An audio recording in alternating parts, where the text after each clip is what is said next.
கிறிஸ்துவுக்குள் பிரியமுள்ள சகோதர சகோதரிகளே, இன்றைக்கு கர்த்தர் உங்களை காண கிருபை செய்திருக்கிறார். எனக்கு அருமையான தேவப்பிள்ளையே, இன்றைக்கு ஒரு வசனத்தை நான் வாசிக்கின்றேன். சங்கீதம் 34 அதிகாரம் 18வது வசனத்தை பார்க்கின்ற போது, நொறுங்குண்ட இருதயம் உள்ளவர்களுக்கு கர்த்தர் சமீபமாயிருந்து நறுகுண்ட ஆவி உள்ளவர்களை அவர் ரட்சிக்கிறார்.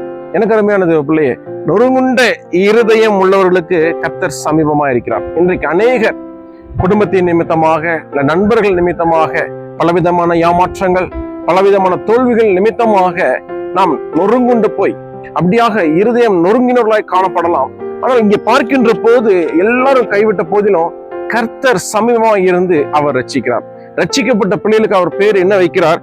நீதிமான் என்று வைக்கிறார். நீதிமான்களுக்கு வரும் துன்பங்கள் அநேகமாய் இருந்தாலும் கர்த்தர் அவர்களுக்கு என்ன செய்கிறார் என்றால் எல்லா காரியத்திலிருந்தும் ஒரு விடுதலை கொடுக்கிறார். எனக்கு அருமையான தேவப்பிள்ளையே, நீதிமானை அவர் விடுதலை பண்ணுவது மாத்திரம் அல்ல, அவரிடத்திலே சேர்த்துக் கொள்வதற்கும் அவர் என்றைக்குமே அவர் தயாரான தேவனா இருக்கின்றார். எனக்கு அருமையான தேவப்பிள்ளையே, இன்றைக்கு ஒரு காரியம் உங்களிடத்தில் சொல்கிறேன். வாசிக்கும் போது, தீமை துன்மார்க்கனை கொல்லும், நீதிமானை பகைக்கிறவர்கள் குற்றவாளி ஆவார்கள்.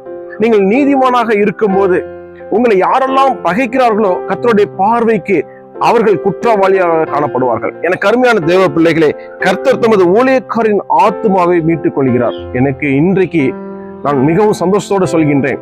இன்றைக்கு நான் சிறு ஊழியமாக செய்து கொண்டிருந்தாலும் எல்லா ஊழியக்காரர்களையும் கர்த்தர் என்ன செய்தார்? நினைத்திருக்கிறார். இன்றைக்கு என்னையும் அப்படி நினைத்திருக்கிறபடியால் இன்றைக்கு உங்களுக்கு முன்பாக சாட்சியாக கர்த்தர் நினைத்திருக்கிறார். யெகோவா ஷாலோம்.